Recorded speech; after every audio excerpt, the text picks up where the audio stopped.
The Hail Varsity Radio Saturday Morning Show, presented by the Nebraska Lottery. Strap yourselves in. Here are your hosts, Chris Schmidt. Y'all don't even know he was a virgin until he's 28, and now, roll tide. And Mark Cranack. Time has come for someone to put his foot down. And that foot is me.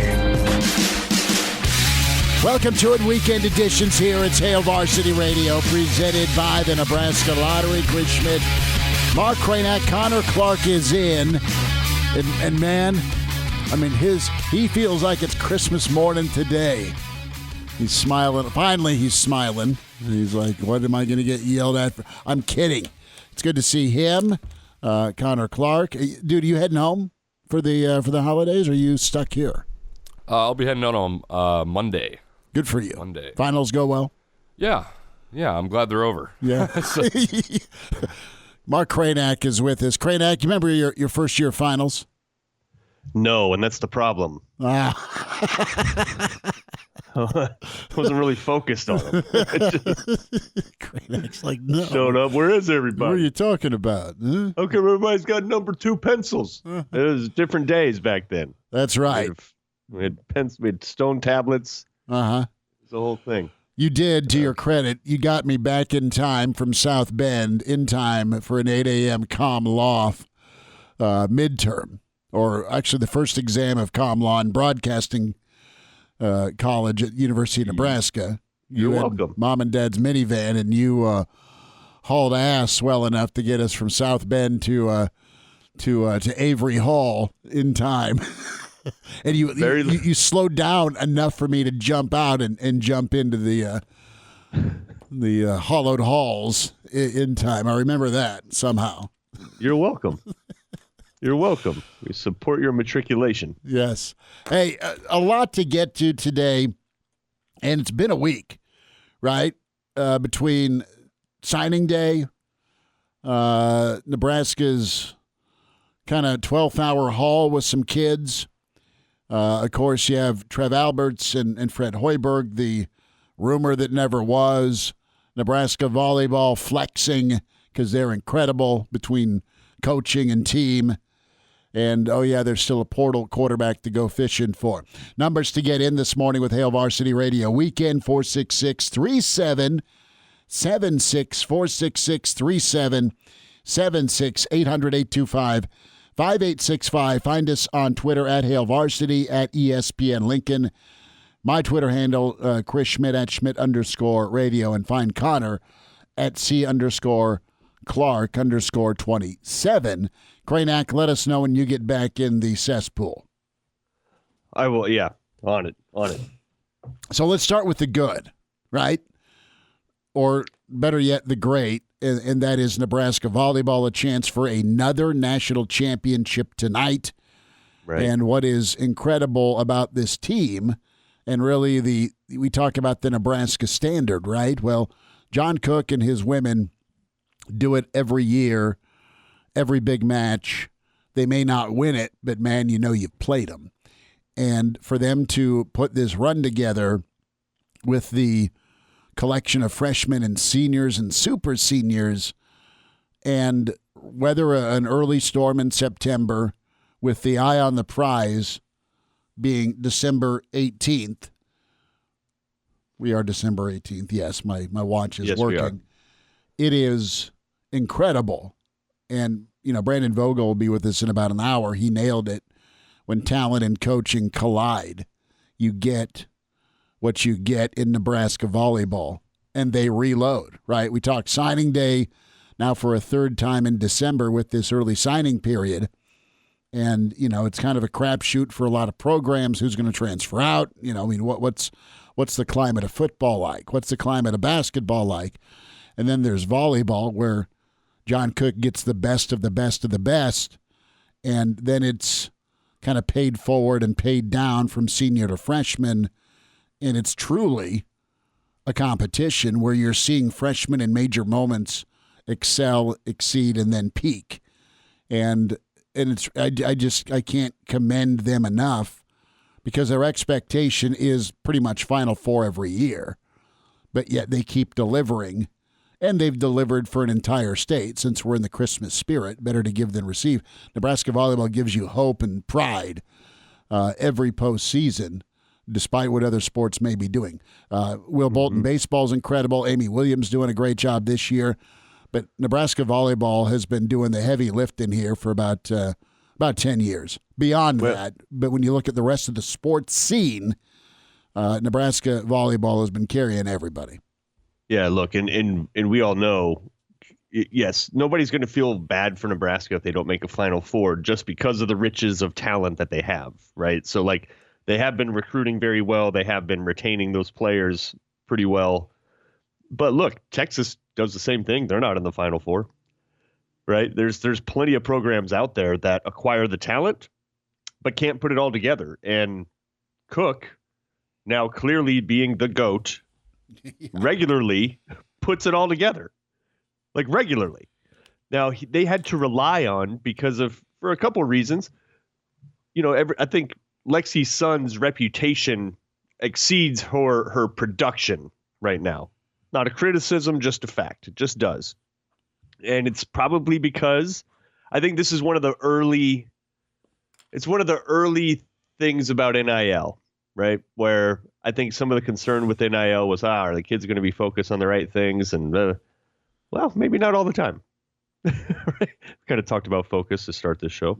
But if you're Lexi Sun and you're getting deals with Borsheims for the Lexi Sun edit, and you got your own clothing line and it's sold out in 24 hours, like, you probably start thinking about the future a little bit more. You can't blame her. So there goes an All-American off of a multi-year All-American off of your roster. And now you have to backfill that with kids that were playing high school ball last year in the Big Frickin' Ten, in the Big Ten which is by far the best volleyball conference, in the Big Ten that also has a bunch of super seniors coming back, which is what Wisconsin is. Wisconsin is just it's a super senior team, basically. So you're trying, if you're Cook, you're trying to get multiple players ready to compete with that. Like girls that are 18 going against 23-year-olds that have been in the Big Ten for 5 years. Good luck with that. Not easy to do, but he figured it out. And the team that you've watched over the last, week and a half, so different than the team that we watch mid-season. It's super impressive. They're the standard at Nebraska for any sport. Totally agree. And what they're doing, and it was pretty cool to see Cook's press conference with, at 1 a.m. or whatever he says, Husker time. How's Husker Nation doing? It's like, brother, in fact, we all saw that too. I'm getting text messages from people I don't know. Someone's got my number. Someone's giving out my number. But the long and short of it is, he's right on with the love affair, and it's really kind of strengthened because, dude, bowl season kicks off today. There's 3 bowl games. BYU's playing somebody, UAB. Not on YouTube TV, it doesn't. Dude, I got home last night after my ball game, and I wanted to watch, I don't know, anything, sports. Yeah. And I'm flipping through. I'm like, oh, yeah, they sent me an email on this. I was going to bring this up. There's too much crap to talk about sports-wise today. But I was going to get counseled by Ukrainiak on what do I do now. Because I'm trying to figure it out, too. My dad's like, it's like he was on payroll for YouTube TV back in the day going, switch over. This is a great deal. It is. And he was right? So everything's wired and Roku'd to YouTube TV because I had been a cable subscriber beforehand. And when push comes to shove, and this isn't like the people's fault in town here, but I had to watch off a computer for the NCAA tournament in the World Series in the past because the app crapped out. Yeah. And it just like, how is that even possible? But it was. Just for folks that don't know, and let's not spend too much time, obviously, but like all of ESPN and Disney and anything Disney owned is just pulled from YouTube TV now. Yes, and they warned us. YouTube TV is like the number 3 streamer in the country. I mean, they have millions of subscribers. We get to keep it here if I want to spend an extra $15. They already punched me in the junk, I don't know, in the last year, jumping my price anyway. No, from what it's just gone. Well, the email I got gave me an opportunity to keep it for another $15.99. Well, let's talk about this off. Let's talk about this during the rewind. They're encouraging you to like sign up. Regardless, the bowl games are gone. ESPN's gone unless you have ESPN Plus. Now, does that include if you have ESPN Plus? Do you get to watch everything live that is on all the ESPN networks? I have it, I think, through my phone, right, for some articles. Yeah. I don't know. We will find out, or I will be at a watering hole watching New Year's Day, which is not shocking. Kradak, ode to volleyball, pretty big time. Let's talk recruiting here. DeColdis Crawford. That's all you got to say. Yeah. Does anything else matter? Well, really? In the recruiting class, yeah. I mean, I like Emmett Johnson. A guy named DeColdis. I like Emmett Johnson. I think Ernest Hausman's fantastic. His name is not DeColdis. I get it, and I think Nebraska may have done well getting Kevin Williams Jr. His name in the is portal. Not DeColdis. But this is pretty cool what Mickey Joseph was able to do to take a guy that was committed from pre-pandemic and LSU circa 2019 to flip him to the Big Red and a sign of really cool things to come potentially for Mickey Joseph, Nebraska, and back again to the Louisiana pipeline. Really good ball player, but you got to feel really comfortable about just how real Mickey Joseph is with getting top-end talent to perform, grow up, and bring it every day like he did.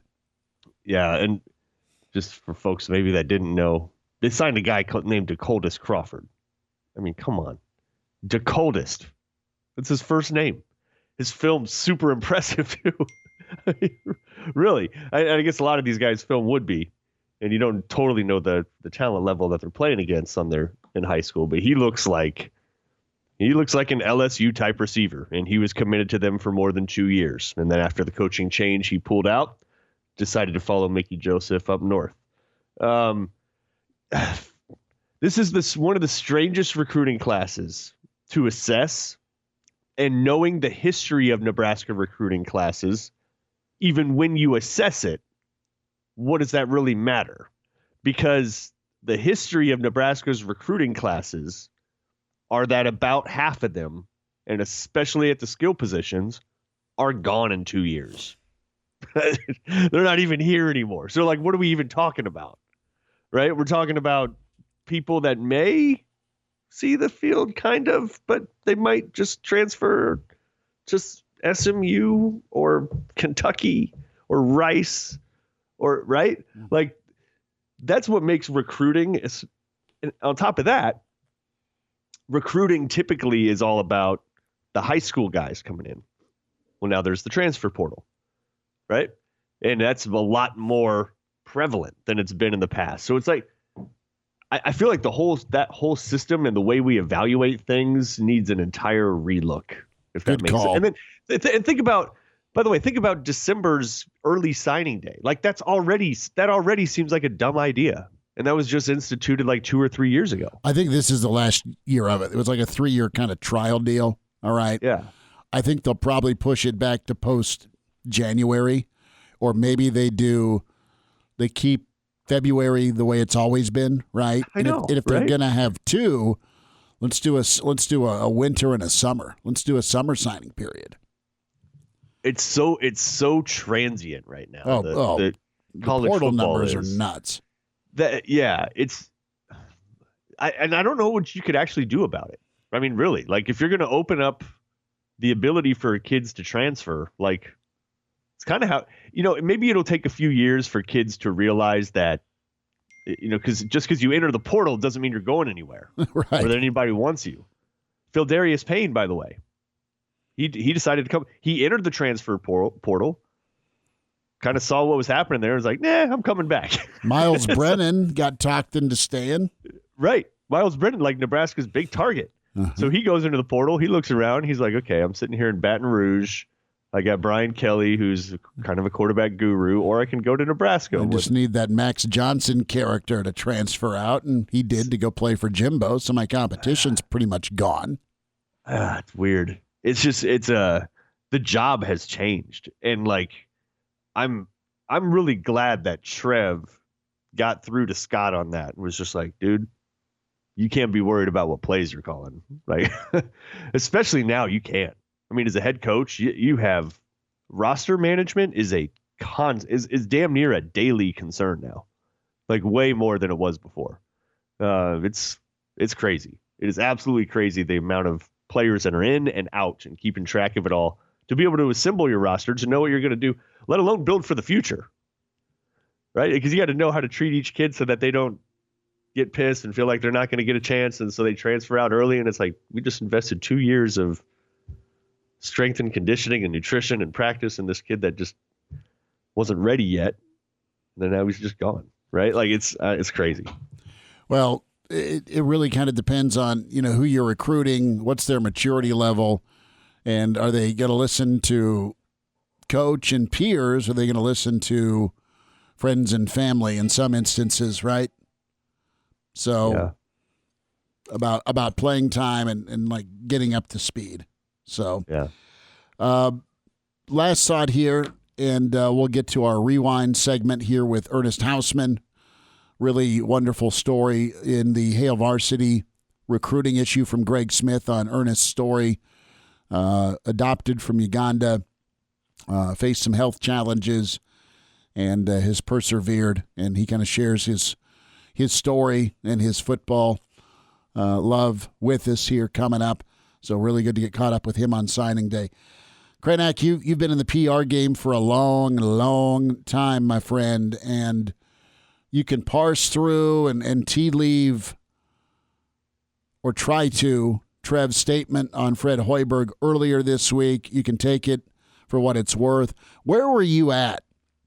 Were you at kind of a high buy-in level of, something's going to happen with Nebraska basketball this week, or were you not believing the storm clouds that were appearing in different instances around the periphery of Nebraska basketball?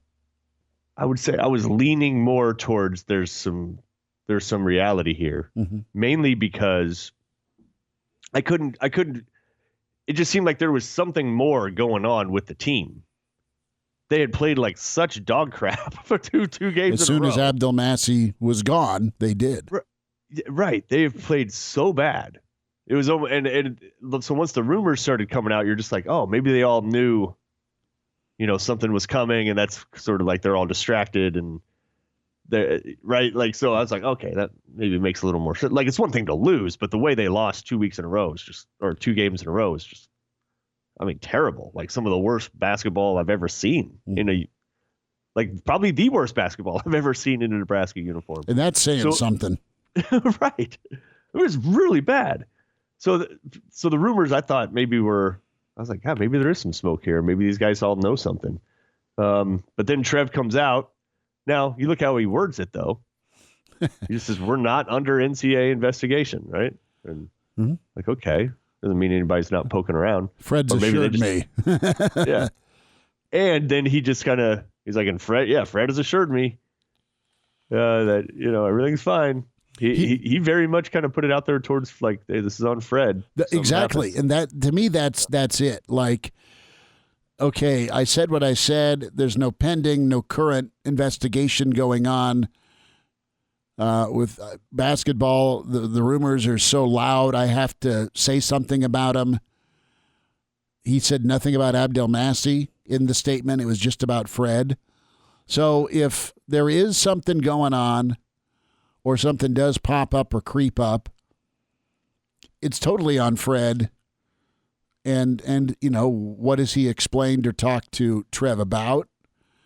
I hope things get turned around for Hoiberg, because I think he's a really good dude, and I know he can coach basketball.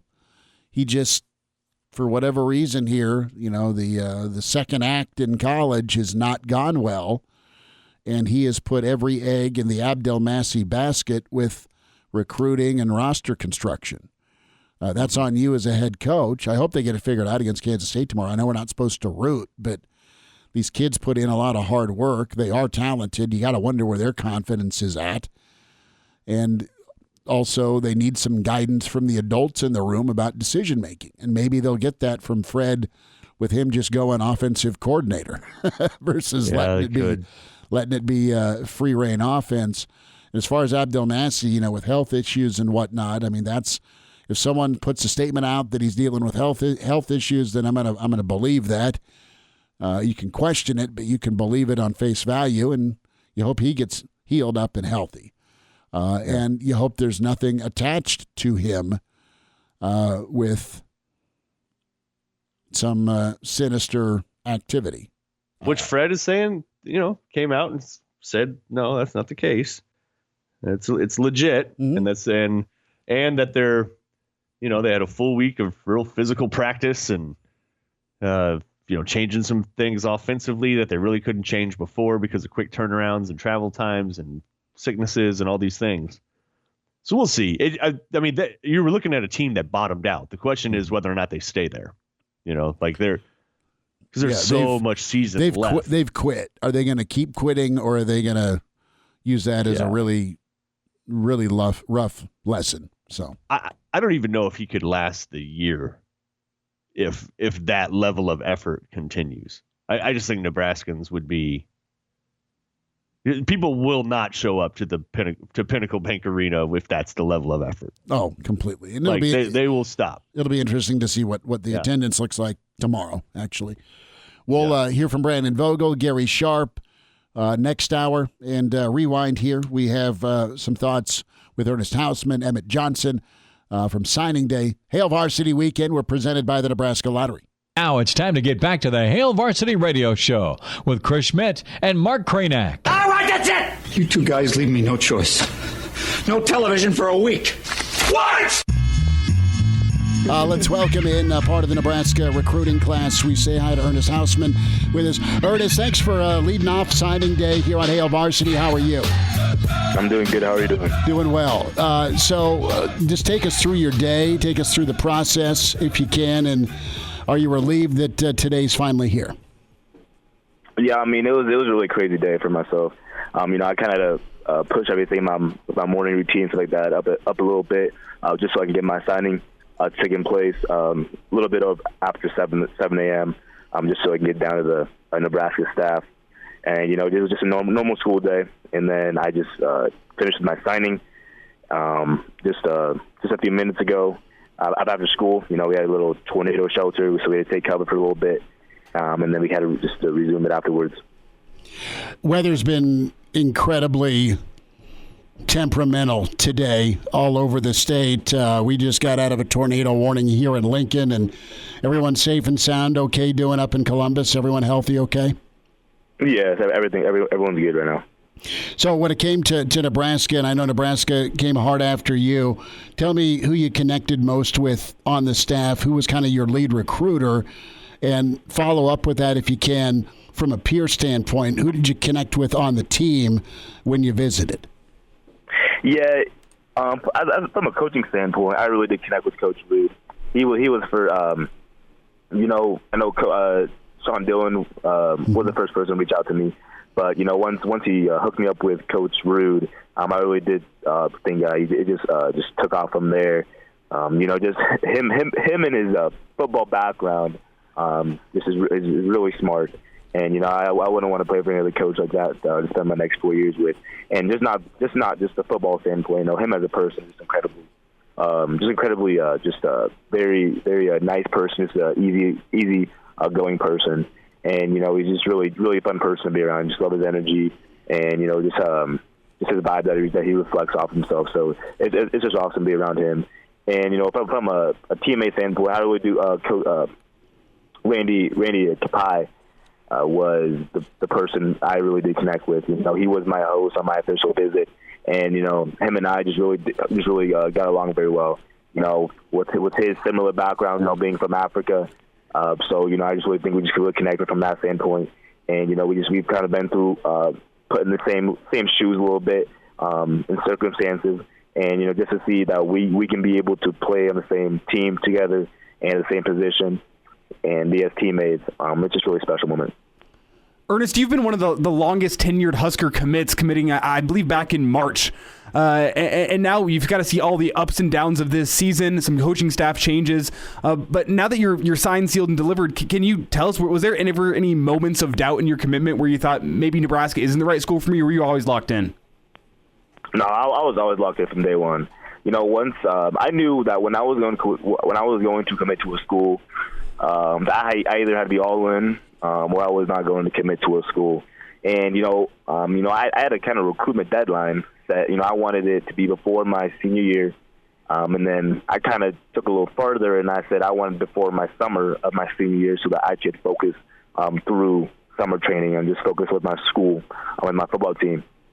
And I didn't really know when the day was I was going to commit, and it was tough because just weighing everything, all the pros and cons of all the schools, listening to everything like that. You always have so when you get to the pros, it'd be everything good, but then when you get to the cons, that's when you would give yourself some doubts in your mind. And so for me, it was I had the question that my sister asked me one day. She asked me, what's it going to take for you to commit to a school? And I really didn't really have an answer for her at the time when she asked me that question. I really took that to heart. And I really couldn't give her an answer. I didn't really know what it was that's going to make me commit to a school at the time. I just have all these things. I have all my things on my spreadsheet and everything like that. And that's probably when I had to take it to another level. I had to give. I had to bring. That's when my spiritual levels of God, really took off a little bit. I knew I needed a second hand in this. Because this decision at the time for me, I knew it was going to be a lifetime decision.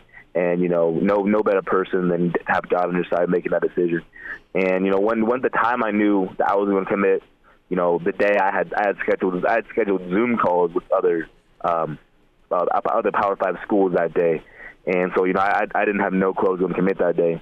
And, once I knew I was going to commit, it was like all the weight was lifted off my shoulders when I was going to commit and who the school I was going to choose. And that's when I knew God was telling me that this is the school to choose from. And, once I knew, immediately I texted Coach Dillon, and I said, can I get a Zoom call with these coaches? And he set it up in very, very fast, in a few minutes. And, I canceled the Zoom calls, and I committed that day just because I knew that moment that I was all in that school. And going into the season, I knew that no matter what the wins and losses was going to be on this year, that I would commit to a school 100%, and nothing was going to change that. Ernest Hausmann with us on Hail Varsity Radio, signing day 2021. The standout from Columbus, linebacker in and a smaller but potentially mighty class for Nebraska. Ernest, tell us a little bit. You shared your faith in that part of your life with us just a moment ago. Can you just touch on your perseverance, just from the adoption and also from some of the health issues you faced as a young child to also the transition to America? Just what's kind of kept you going? Yeah, it's crazy. Once the first day I came to America, I immediately wanted to go home at the time.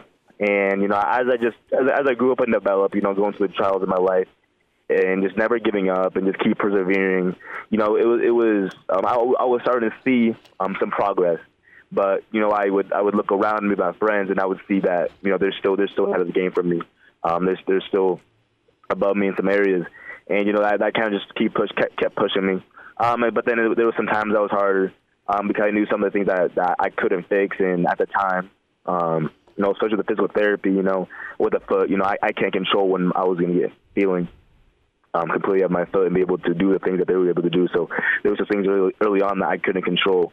And, as I grew up and developed, moving on to my middle school and in the high school, there was some tough moments there where I didn't really know what was going to do with my future at the time.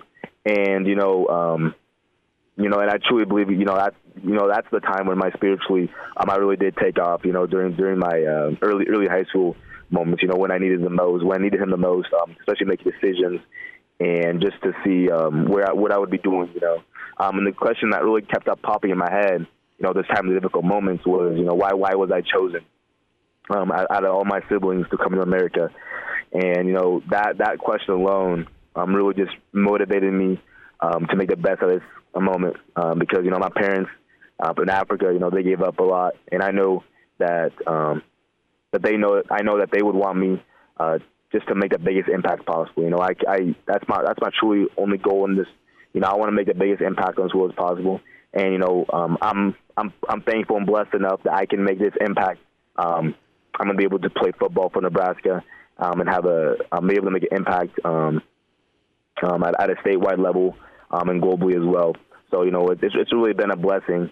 But, I could have done it with Lloyd Faber himself because through all these tough moments, I know myself alone couldn't have got through these moments. And, I'm really thankful for that. Ernest, we'll wrap, and thanks for sharing your story with us, and phenomenal feature on Ernest in the Hail Varsity magazine. Ernest is on the cover of our recruiting issue, really in depth there with Ernest's story. And Ernest, at what point in your football life did you fall in love with football? How old were you? I really did believe I fell in love with the game right away at the time. At the time I loved the game of football. I did not know the amount of success I was going to have with the game of football at the time. I did write on my sheet that I wanted to go pro in football, and that I knew I wanted to. I remember going to a Nebraska football game, and that I'd go to a game and I'd say I want to be a Nebraska football player. I remember telling myself that multiple times every time I go to that game, and just the fact that everything has come to this moment, and signing that and making it official. It really just puts it on another level of how special it means to me. And, just the fact that I get to be able to live out my dream of mine and just be able to contribute. And, just the fact that, where my mindset's at right now, I believe it's the best it's ever been, since coming to America. And I believe all these trials I've had in my life, I believe God put them in my life for a reason to help me out in my future. And I can't wait to be able to go to Nebraska and to just put the hard work in. And to know that I have someone right next to my side and that I can do all things. So, I'm really looking forward to playing Nebraska.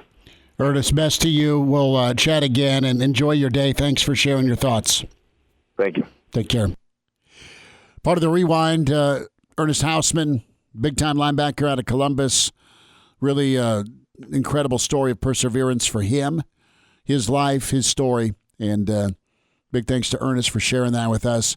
Our sit-down here with Emmett Johnson, Mr. Football in Minnesota. Kind of a late get, and COVID's really jacked with a lot of kids' junior film. So you have some senior film better than others. Well, the senior season for Emmett Johnson, incredible, and a really nice late get, and the only running back for Nebraska football here in this 2022 class. Our chat right now with Emmett Johnson, running back for Nebraska. Just a super talented back out of Minnesota, Mr. Football, the weapon, Emmett Johnson with us. Can find him on Twitter at @EmmettJohnson_. Emmett, thanks for time with Hail Varsity Radio. How was the experience for you yesterday? Take us through your signing day. Yeah, the experience was good. I just woke up in the morning, and it was a big day for me. Throughout the school day, I was just thinking about the college signing after school and everything, and it was just a fun day to be at school. A lot of people were excited to see where I was going, and then the signing was after school at 3 o'clock in our parlor at our school where we hold the other signings usually, and we started it off by having an introduction, and then my family was there with me, and they gave some time for my family to speak, and they spoke about me, and my coaches spoke about me also, and then took me through the journey of how I got here and stuff like that. And then I spoke and just gave all my thank yous and talked about how Nebraska was a good fit for me and stuff like that. And then I made the decision, and it was really exciting because everybody was there that's been supporting me throughout the years, and it was a fun day for me. Was it pretty emotional for you and your family? Yeah, I would say it really was emotional. I was trying to hold it in, but it's something I've really worked for as a kid. And to see where I came from and where I am now it's just crazy. And I just keep thanking God for it because my family's big on faith, and we just keep praying about it. And I've been working so hard for this, and it's just exciting. It means the world to me. Emmett Johnson's with us, running back from Minnesota, Mr. Football in the great state of Minnesota, part of Nebraska's class here, Hail Varsity Radio. Emmett, take us through your perseverance, your story, and the senior year is incredible. 42 touchdowns, 2,500 yards. Take us through that path, that build-up, and then obviously the payoff. Yeah, so I started playing football at the age of 8.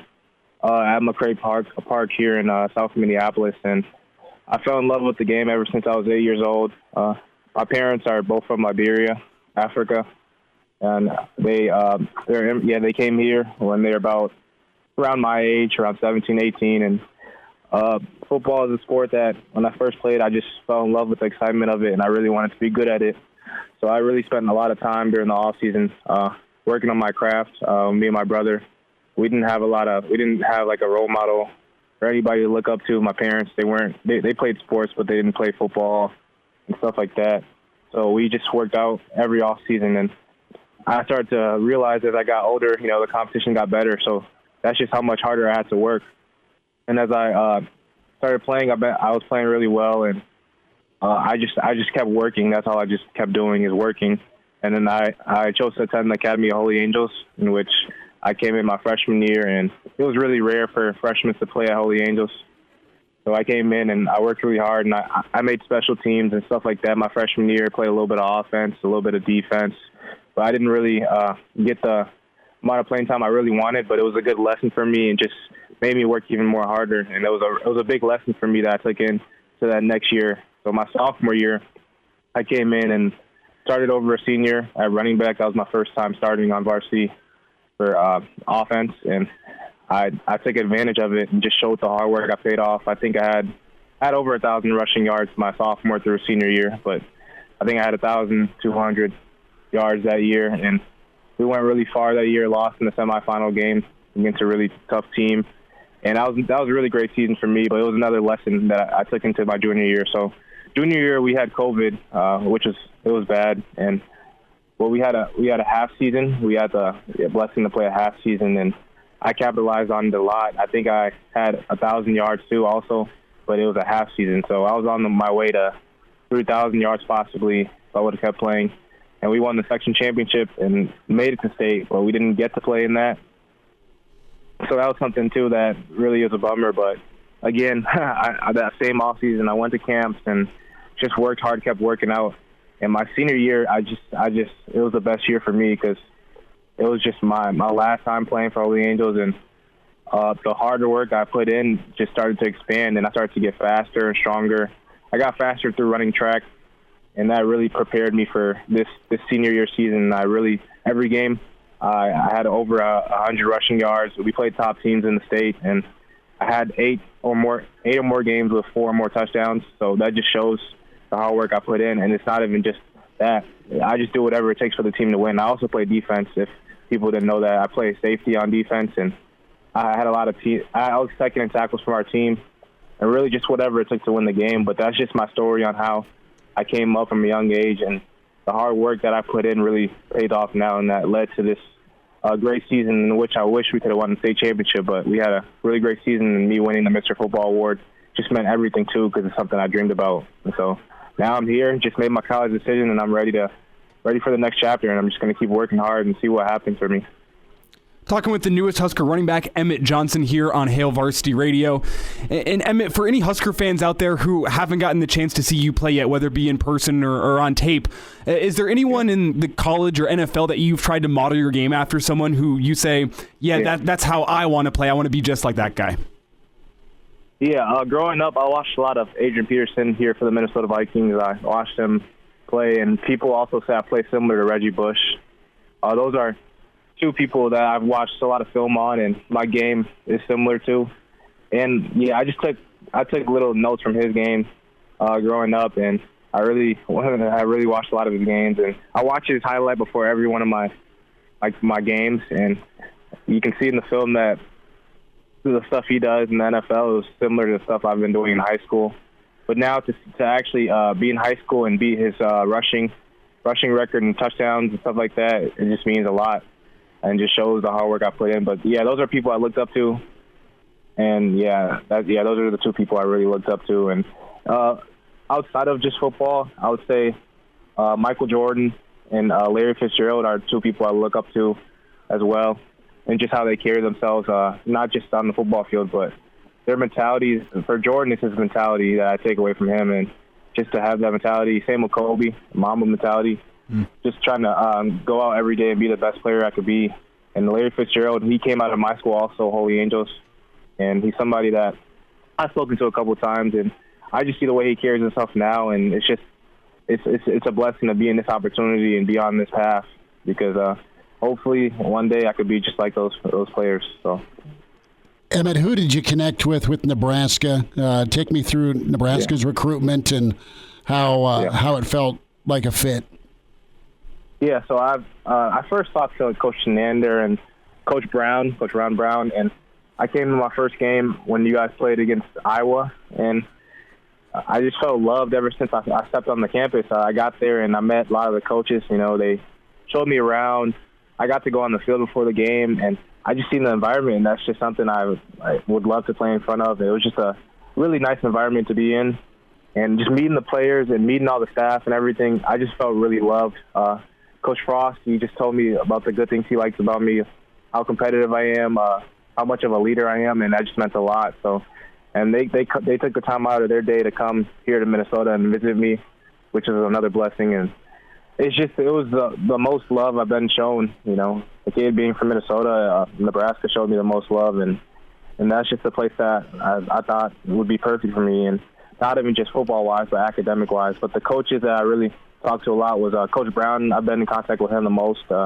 He's a veteran. You know, he played football for a while, and he knows a lot about the game, and he's been around for years. So it would be good to play for a coach like that, who knows what it takes to get to the next level, as well as he's going to tell you if you're doing something wrong, and just give me a lot of advice and help me build as a person.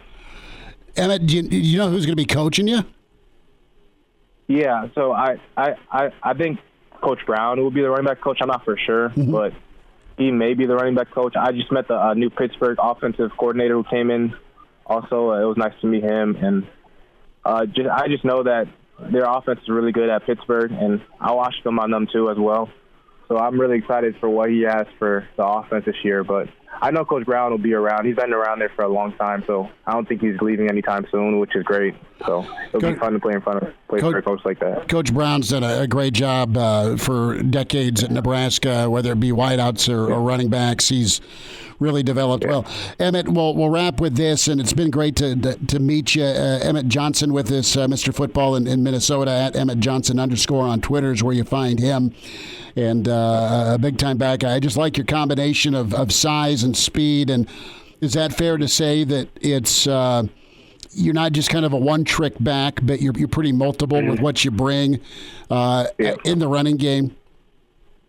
Yeah, I'm glad that you asked that, because that's something that, you know, that people see in high school that I've did throughout the years. Is I put on a lot of muscle, and I'm going to have to put on more muscle in college, but I've worked out a lot, and I don't see myself as just a one-style back. I can do many different things.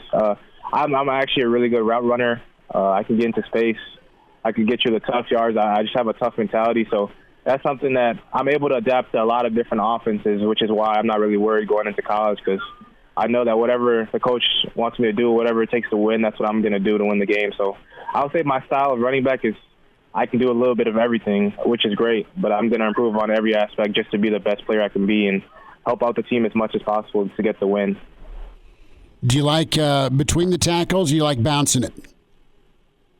That's another thing. I've learned to, at the next level, you got to get the tough yards. So that's something I've been learning too and doing. But I can do both, I would say.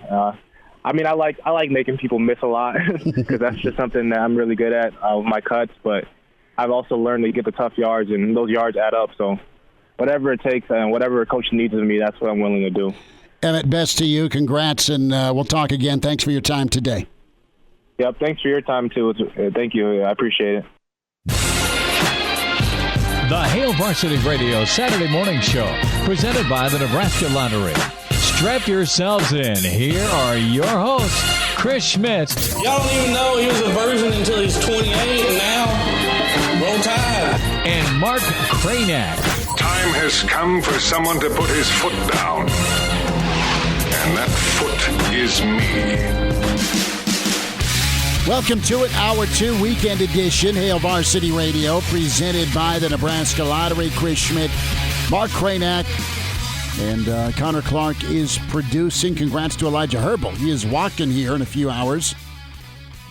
As he graduates, we welcome in managing editor with HailVarsity.com and magazine, and volleyball insider, author with John Cook. Dream Like a Champion, Brandon Vogel gets us kicked off at Brandon L. Vogel on Twitter. Vogues, how's your Saturday morning? Thanks for the time. Going pretty well. How are you guys? We are good. And I was talking with Cranack during the rewind, and I've been texting with my brother. So back to this desperate moment of YouTube TV. What is the state of Nebraska going to do without ESPN if you have YouTube TV? Find a watering hole?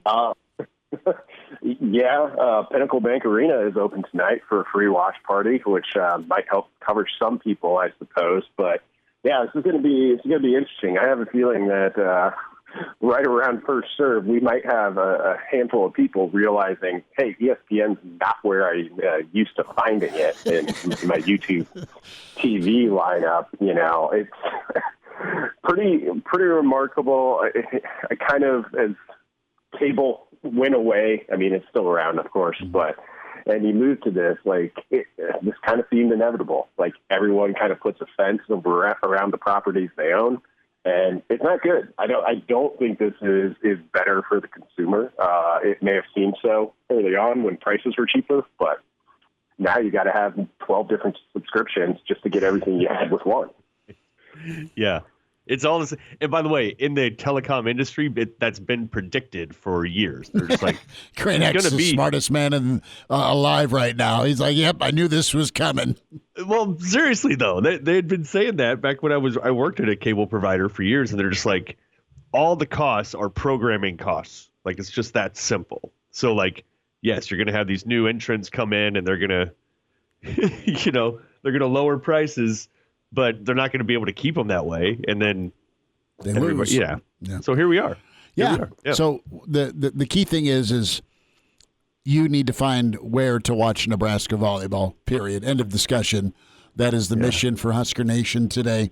Direct flights to Columbus are not in service at this time. We had time. We had time to make it happen.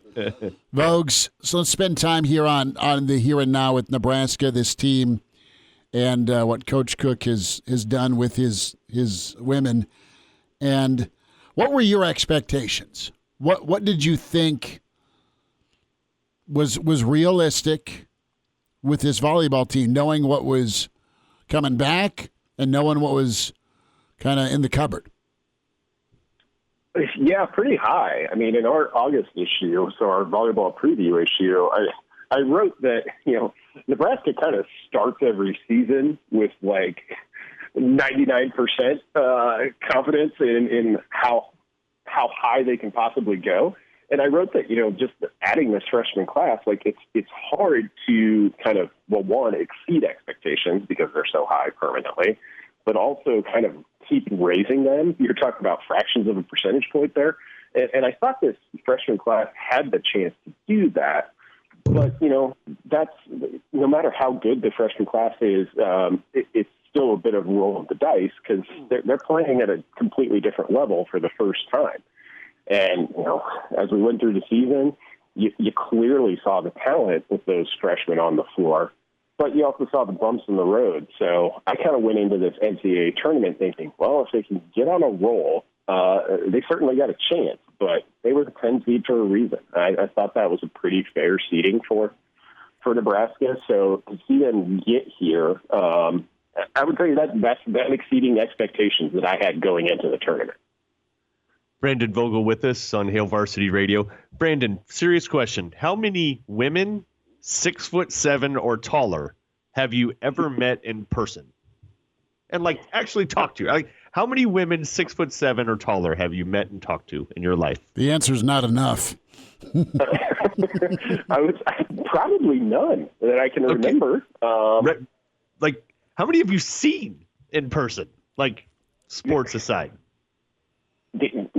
Sports aside, none that I can recall. I mean, how does Wisconsin have 3 women 6'7" and taller, and they're good at the sport? Like, I don't even see human beings like that ever. They have 3 on their roster, and they're good. That's a good point. You could probably figure out, do some back of the envelope math, and figure out how many women there are in the world that are that tall, and what percentage of that group Wisconsin has on its volleyball roster playing tonight against Nebraska. It's pretty remarkable, and it's one of the challenges with playing Wisconsin. So Purdue beat Wisconsin twice this season, and Maryland beat them once. And two things that those two programs had in common this year: they were 1-2 in the Big Ten in blocking. And I think, like, for this match tonight, that's going to be really the key, because Nebraska's floor defense is as good as you're going to see. Can they get a good enough block up consistently enough to kind of alter what Wisconsin hopes to do? And part of the problem with that is you can get the best block up you want, but if the person you're going against is 6'7" or taller, they can just go over you sometimes. So that's going to be, I think, the key for me tonight is, can Nebraska get its hand on some swings more consistently than it did in the 2 times it played the Badgers this season? Brendan Vogel's with us. We're talking Nebraska, Wisconsin, the national title tilt tonight in Columbus. At Brandon L. Vogel on Twitter. So John Cook has 22 seasons as Nebraska's head coach. We want to talk about numbers. Cranack, 6'7" women and 6'7" women in this world that are great at volleyball. How about this? 32% of John Cook's career has been in the national championship. Think about that. Think about the fact that he's going for national title number 5. I mean, that is Coach K. That's Wooden. I mean, Wooden's kind of like your bar, but that's Saban. That's incredible. Think about T.O. I mean, T.O. played for a lot of national championships. I mean, and it was kind of spaced out every 7 to 10 years. Nebraska would knock on that door. And it was incredible. Bob Devaney coached 10 years, won 2 championships, played for, a third. That's in that 30 percentile. It's incredible.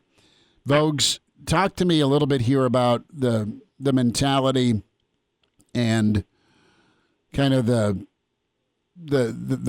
culture word with how Cook's built this program, but specifically managed this team. Because I'm fascinated. Every coach tries to do it in all sports. John Cook has done it, and they're playing for a title because of his brilliance. Yeah, I think what you see with a lot of those coaches that you mentioned, those coaches that kind of become institutions or make their program institutions, where it's like, UCLA basketball under John Wooden, yeah, they're just going to be there. Alabama football, they're just going to be there. And it seems like a known, but what I think is those coaches so often get there by treating each individual team as a bit of an unknown. And while the results may be the same, you've got to kind of take a separate journey with each individual team. And, sometimes you've got teams that are super, super talented. I think Coach Cook would still tell you that the 2007 Nebraska volleyball team was maybe his most talented, and that team came up a little bit short. Next year, a team that wasn't as highly regarded in terms of pure talent ended up going further. So I think Alabama football this year is a good example. It looked like, and it's all relative, it's the same for Nebraska volleyball, but Alabama football looked like it had a few cracks that you're not used to seeing with the Crimson Tide. It looked like they couldn't block anybody against Texas A&M. And then they get into this match against the Georgia team that sort of shades of tonight in Columbus. Wisconsin has been here, but they're still trying to get over that national title hump. Georgia had dominated everybody, and Alabama came out and said, well, we've been building towards this. It's not about how we looked all year long. It's about how we look right now. And I think that's kind of the story for Nebraska. And Wisconsin a little bit too. They brought back basically everybody. But they've done a lot of lineup experimentation as well. So it makes tonight pretty interesting because one of the teams, any team that wins the national title has earned it. But these two teams have really, really kind of put in the work to get themselves playing at this level at this very point. That said, Brandon, Wisconsin has especially had isn't it something like 17 of the last 18 sets they've taken from Nebraska? I mean, that's having your number. There's probably no program ever that you can say that's been like that towards Cook, like that level of dominance. Nebraska finally took a set from them today. What is it about that particular matchup? And is it maybe kind of like you highlighted early, like Nebraska's block just hasn't been good enough in previous matchups? I think the block, Wisconsin's so big, and they've got an elite setter, which is the other piece of it too. So we all know about Redke, National Player of the Year, right there in the middle, and you can kind of marshal your resources to try and take her out of the game. And in fact, that's what Louisville, it actually did a pretty good job of on Thursday. But Wisconsin built, this thing over a long enough span. They've got plenty of other options that can come in and pick up the slack and say, okay, if you're going to go there, we're more than happy to go here. And you can, set that out as the plan before the match. But once you get in there, kind of having a setter who knows where to go and can really read the game well, becomes the difference. And the Badgers have that. So, I think as good as Lawrence Dibburn and Kayla Caffey so far this year have been, Recky's the National Player of the Year. So Wisconsin's going to have the edge at that position over most anybody it plays. It's going to have a setter edge over most teams that it plays. And if you got those two things, as long as you don't get a really off game from anybody else, you're just pretty tough to beat. So I think Nebraska being able to serve well, which is, in terms of getting up a good block, you can try and game plan that, but just keeping teams out of system and scrambling a little bit might be the best way. And Nebraska's been serving pretty well in this tournament so far. Purdue, in one of those wins over Wisconsin, served pretty well also. So I think that's the approach you'll see Nebraska take. But it's just you get into the flow of the game, and the mental piece of it will be super interesting because, as you mentioned, nobody does what Wisconsin has done to Nebraska over the past 3 seasons or so. How this match starts probably determines, okay, does that become a weight for Wisconsin, or does it become kind of a boost for Wisconsin, knowing that things have gone their way a lot? Brandon Vogel's here with us on Hail Varsity Radio. And Brandon, in the Final Four against Pitt, Nebraska was able to kind of settle into that game. Kind of started out shaky in that first set, but obviously ended up winning the next 3.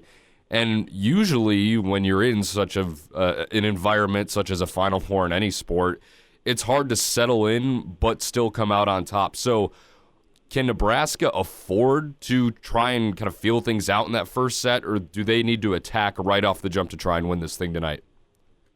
Yeah, the hill gets a lot steeper, I think, if Wisconsin, takes that first set, particularly if it takes it similar to what Pitt did on Thursday, which I think it was 25-16 or something like that.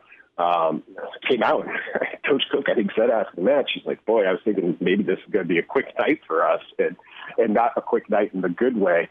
I don't know that Nebraska can afford to do that against this team with their recent history, because then it's just natural that a little bit of that doubt creeps in. If it's a close match in the first set, 26-24 either way, then it feels like, okay, game on.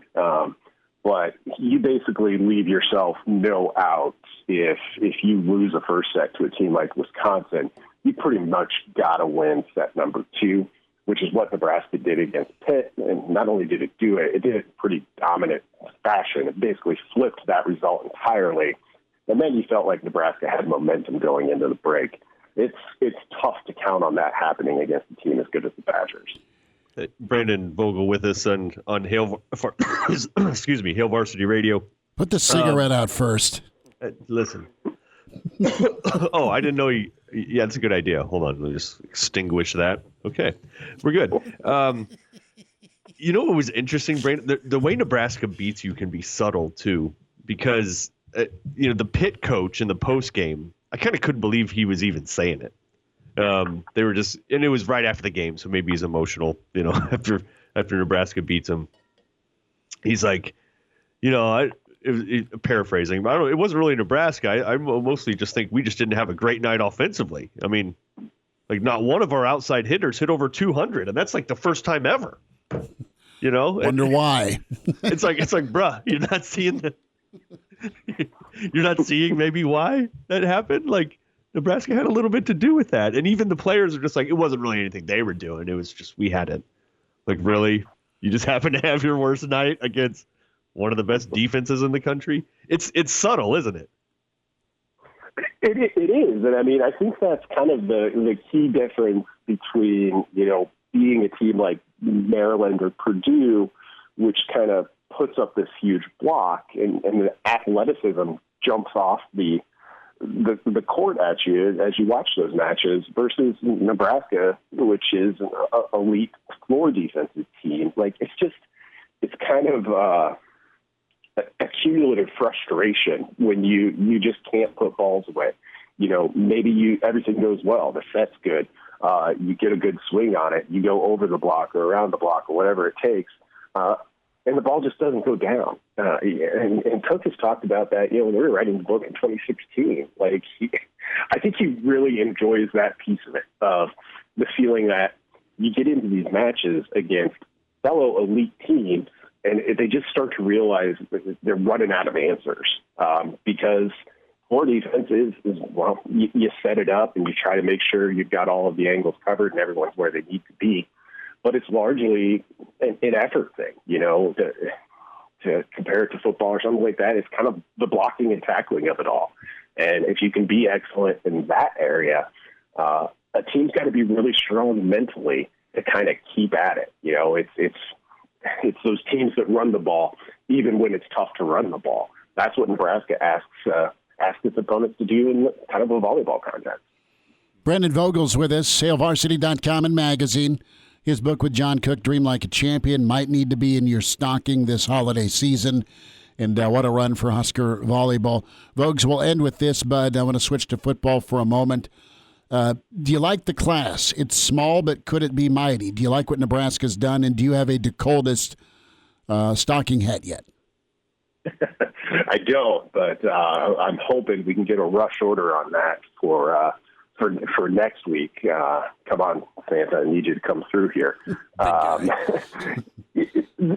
class, I don't worry too much about the ranking of the class. Greg Smith has a good story coming up on Hail Varsity this morning about that. These small classes are gonna be ranked pretty low by definition. Now, the kind of overall talent level assessed through those recruiting rankings, it's also a little bit lower, but in kind of getting to hear some of these players talk, and you had 2 great interviews in the first hour. Thanks. Like it's a group I feel strong about, from that perspective. And if you're going to have a small class, you're going to be looking at sort of intangibles a little bit anyway. And there's just some strong, I think, personalities in this group. So we'll see, I think a lot of what will define kind of 2022 recruiting for Nebraska, and maybe for a lot of teams, it might just be the era we're in, is kind of the immediate impact transfers they're able to add. And it's weird. It feels like the recruiting kind of landscape is shifting pretty significantly, and we're right in the middle of that. Vogues, have a great Christmas, a wonderful holiday. We'll talk next week during the week, but weekend edition's off till, well, after the new year. So appreciate what you're doing, and best to you and your family, brother. Thanks for jumping on with us. Thanks a lot, guys. All right, there he is, Brandon Vogel. Quick shout out to some listeners tailgating in the Southeast parking lot as Southwest Swimming gets ready to rock and roll. Brett and the Baileys and all the Southwest swim parents, thumbs up to you. Go get it handled today. And pretty awesome. Swim. Those things are early, bro. They're either you're leaving for hoops, or you got swim meets going on. I mean, it's never ending for the parents, which is good. I never thought of that as something you tailgate for. Oh, they are. But that works. They are professionals and a great way at it. You swim tailgate, and then you go get ready for a meet, bud. It's nice. pretty good. Yeah, it works. Yeah. We will check in with the Iron Horse. Gary Sharp is on the way. Weekend edition. It's Hail Varsity. We're presented by the Nebraska Lottery. Now it's time to get back to the Hail Varsity Radio Show with Chris Schmidt and Mark Cranack. All right, that's it! You two guys leave me no choice. No television for a week. What? Weekend edition rolls forward. Hail Varsity Radio presented by the Nebraska Lottery. Chris Schmidt, Mark Cranack, Connor Clark. We welcome in the Iron Horse. Gary Sharp, Santa Sharpie. We don't know if he's wearing the Santa hat or not. Morning, Gary. How are you, bud? Good morning. Gosh, hard to believe it's a week from Christmas. Where has this year gone? It has flown. It has flown, and we'll see what 2022 has in store, Gary. Want to start off with volleyball. A lot to cover with you between football and Nebraska hoops as well. But is this John Cook's best coaching job? Wow, that's he's had a lot of great ones along his way. I would think I would respond this way, Schmitty. I think this is the best blueprint for his journey during the course of a season. It's not a sprint; it's a marathon. And if you go back to September, Nebraska lost 3 matches in a row, and diehards and people that are following the program inside the program thought, "Oh, what's going on?" Because they were trying to blend older players with this incredibly talented freshman class. And they were going to have their rocky moments. And when you're a program like Nebraska, you drop 3 straight matches, people think the world and the sky is falling. And John Cook stuck with it, and he made some decisions, moving freshmen in and out of the lineup, and benching Lexi Sun, and knowing that it would pay off at some point. And you look over the last 3 weeks, and it definitely has. And so for him to lead this team to where they are tonight, I think is really, really impressive. But that's kind of how John Cook's program runs. It is a journey, and he knows that there's going to be different, forks in the road and how you navigate them. And then, oh, by the way, they're really, really good. I mean, he has a really loaded roster that fought through some adversity, and I think it's helped them. And look what they've done the last 3 weeks. They have essentially just roared through the NCAA tournament, and now they face their nemesis tonight. I think it's going to be great for Nebraska volleyball. I think it's going to be fantastic for the sport and fantastic for the Big Ten to have Nebraska and Wisconsin playing. Gary Sharp with us on Hail Varsity Radio. We spent a lot of time on volleyball today because, for obvious reasons, just getting to the national championship, right? Should the basketball program, should the football program, should all the programs at large, should it be a reminder, yes, you can win here, you can win anywhere, and you can do it in any sport, right? It's so nice to just see Nebraska relevant nationally and excellent and at good something, right? It just is to see them relevant at something and see how fans rally behind it. Should that be a reminder that, hey, it can be done here and it can be done in multiple sports? Absolutely. There's really, you can find excuses in coaching a sport at Nebraska to say, but you know what? You have a lot of things at your fingertips and that are already ingrained in your program that you can be successful. I hate comparing volleyball to, hey, look what football has. We have this discussion about comparing Frost and Hoiberg. But knowing how you fit a roster together with top-end talent, new talent, how you put all of that together is pretty key. And then also, John Cook has a DNA of winning and knowing how to build a program and sustain a program. So it's refreshing to see that Nebraska volleyball hasn't taken a step back when other sports that you expected to be good have broken your heart or they've made you miserable when you wake up the next morning. The Nebraska volleyball is just Nebraska volleyball. We probably sometimes take for granted how good the program is. Oh, they're just going to sweep through it. This time of the year, they're going to be playing. Like next year. On this day next year, guys, the Final Four national championship game, it's in Omaha. That's kind of pressure on Nebraska to get to the Final Four in Omaha. But it's, they just know how to win. They know how to win when it's time to win. And I think that's a big takeaway. That certainly the other programs across the campus do it in some cases, and others, they're still searching for it. But there should be no excuses. You got a volleyball program in a landlocked state that is one of the premier programs in the entire sport. In a sport probably 20 years ago, guys, outside of Nebraska and Penn State, everybody said, oh, you can't win in volleyball unless you're near a beach or an ocean. Yeah. Well, that's changed. You have Nebraska and Wisconsin that have two large fan bases that are playing tonight. Gary Sharp's with us, Hail Varsity Radio Weekend. Sharpie, got to switch gears and hit basketball real quick.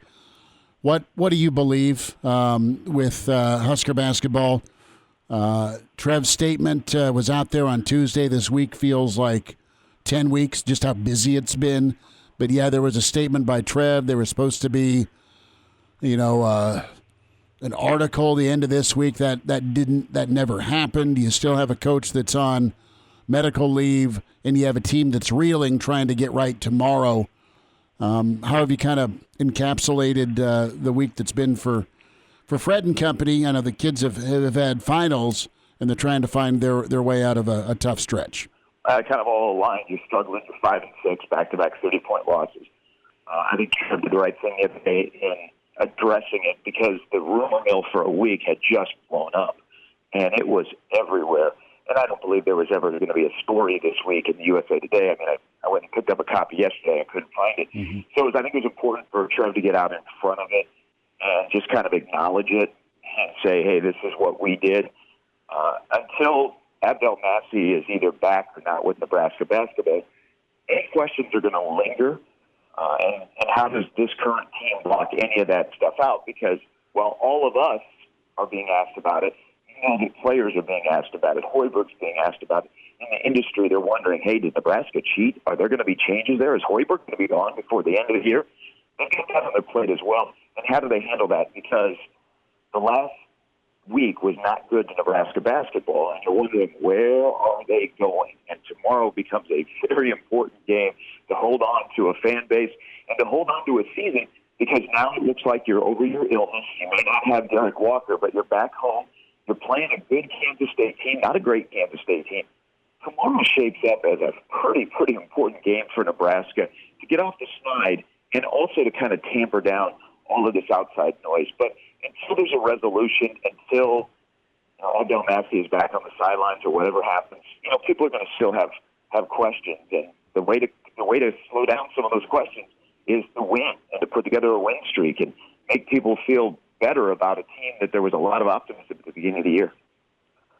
Gary, red sirens and alarms are going off after last week's game, right? After the back-to-back 30-point losses. I mean, that is as bad of basketball as I've seen.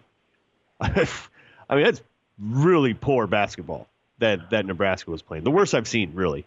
I can't compare it to anything else. Well, I think the big thing, Mark, and I'm sure that illness had a factor in how some guys played. Sure, and I'm glad they didn't use that as an excuse, by the way. They did not. Just the being uninterested in playing defense is startling. Right. And that's something, hey, you're not going to win every game, and you were playing Michigan and Auburn, but at least show me that you're fighting. You're fighting through screens. You're closing out. You're diving on the floor for 50-50 balls. That didn't happen in back-to-back games, and that's an alarm to me. Yeah, it was as poor as you've seen. Now we'll see what happens, but at least Fred in his press briefings this week saying essentially that, yeah, it's urgency on defense. That's something we're working on. And then 2, I gave him too much freedom on offense. I'm paraphrasing all this.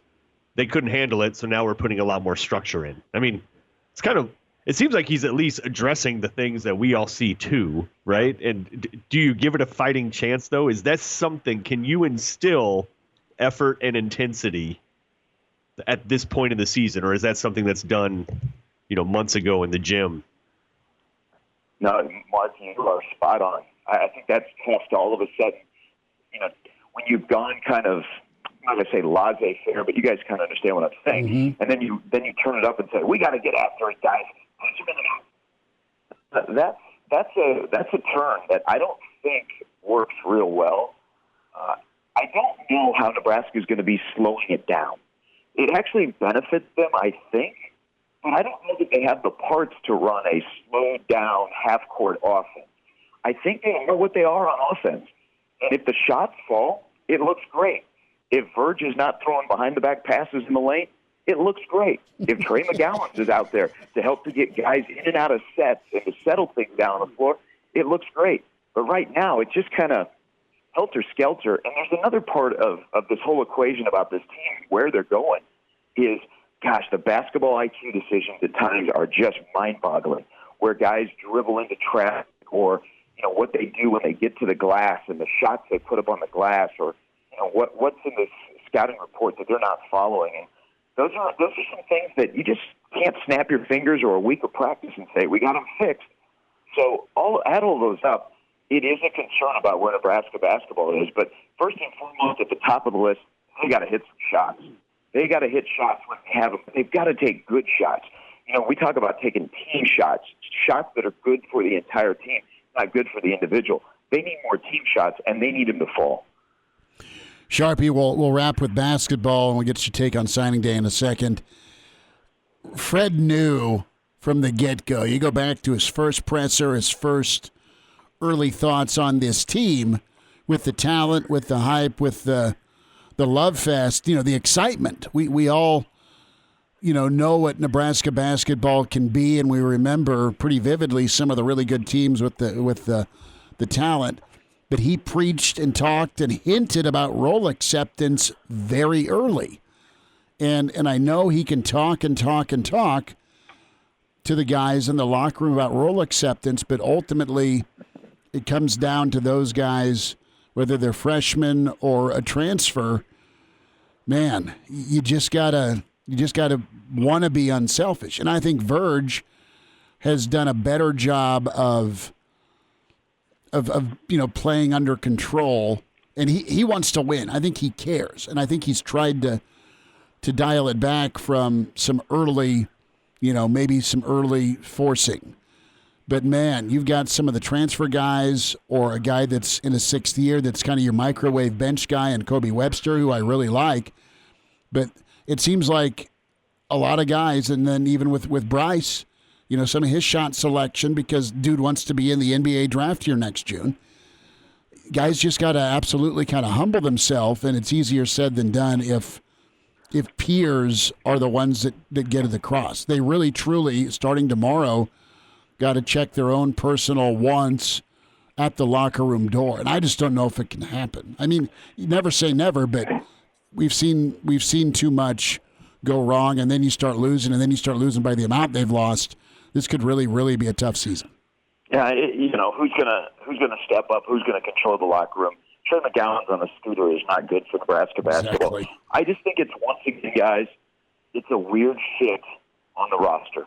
You look at it and you see some individual parts that you really, really like. Now, I think Bryce McGowan, I like his physicality last Saturday against Auburn. He went to the rim against Auburn. He went to the line 7 times. He's got to do that a lot more. I can see him coming out the back end of his struggles of late. But it's, again, a really weird roster that they're trying to fit together, where you look at it and you go, what's the plan here? What's the plan? Did we just accumulate talent, or did we put together a team? And to me, it looks like they accumulated talent that right now doesn't know how to play as a fivesome on the floor, and that's why they're getting passed by. It's almost like they're still learning on the fly. But gosh, we can't stress the importance of tomorrow. Nebraska needs to look good. They need to win, but they need to look good, or, boy, you are in real danger of losing a strong, loyal fan base for the rest of the year, because why would they pay to come see what they've seen the last two games? Sharpies. Kennesaw State better be looking out. They're Thursday. They're Wednesday, I believe. Thank you how for wild that. is that? That's not like a guarantee. No, it's not. Yeah.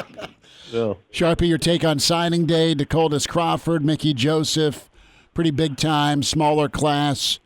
But overall, you know what? I think Nebraska did all right. I mean, I enjoyed chatting with some of the kids. I know you did too. And this could work out. But right now, there's not a lot of local or national pub or chest beating about the ranking.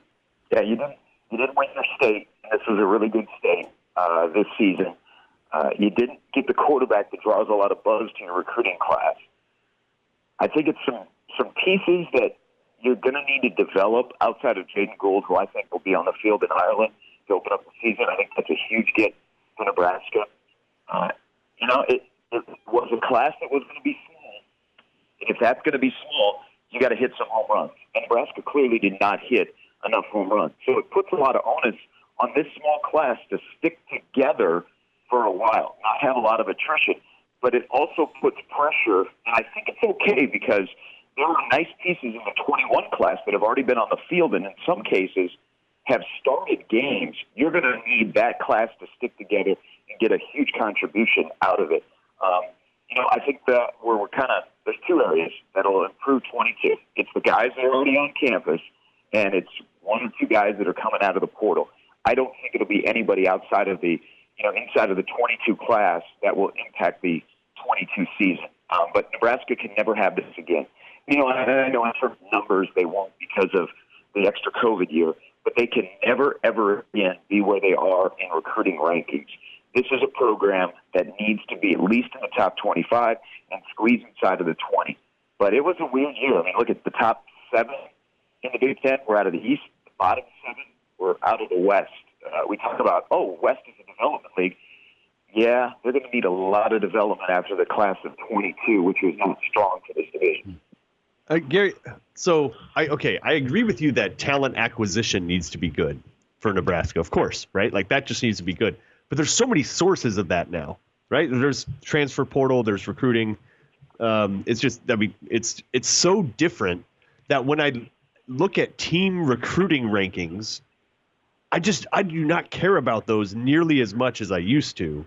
And I didn't care about them too much before, but I'm just saying for instance, you look at like the 2018 class and Nebraska's recruiting ranking was like 21st. And then the next year they were like 18th, but like half of those players transferred out. So it doesn't even matter, right? Like I just feel like the whole system needs to get rethought somehow to evaluate how good a team is at acquiring and keeping talent.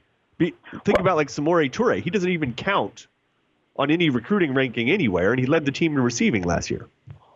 Yeah, and you know what? Talking to the guys at Rivals and 24/7, I guess that is something that is in the works, is to reconfigure and factor in portal additions. I was thinking about this the other day, guys, and chime in as well. The new role of Scott Frost as a CEO, and it's kind of to oversee the program, oversee the defense, the offense, kind of take control of the program. One of his biggest jobs as a CEO might be what CEOs do, is you manage and construct a roster, and it's a 24/7 thing. Checking to see who's on your roster that's happy, that's going to stay, and then going out and constantly looking to upgrade your roster. That might be one of the bigger things that Scott Frost has to do moving forward as a CEO, is to manage and construct the roster, and it's a daily thing. Look at yesterday. Look at, for example, yesterday. Nebraska got a wide receiver in the morning who just shows you the relationships of, gosh, wouldn't you like to have Mickey Joseph have an extra month to recruit for this class and what he's going to be doing in 23. Then you get Payne, who was in the portal, comes out of the portal. Then you get a transfer from New Mexico State at wide receiver. I mean, it's a nonstop thing in trying to figure out what your roster is, what your numbers are. Are you at 88? When do you have to get to 85? I mean, that's the world we live in college football, but you got to play the game, and you got to play it well. In Nebraska, they had a good ending. They gained some momentum in recruiting, the sense of urgency. I think they closed on a couple of guys of areas that they needed. But it's almost like before Christmas, they need one more boost of something for that roster. And is that is that finally the quarterback, or is that another portal addition? It's a new world in college football where some people probably paid more attention on Wednesday to quarterbacks that are in the portal than any quarterback that was signing with Nebraska. Gary Sharp with us on the weekend edition, Hail Varsity Radio. Sharpie, happy holidays, Merry Christmas to you and your family, and we'll get caught up here after the new year, bud. Thanks for jumping on, and thanks for always taking time for us on Saturdays, man. Hey, thanks, guys. Hopefully this is the last Saturday before Christmas. We are doing this little hit, and we're not talking about Nebraska in a bowl game.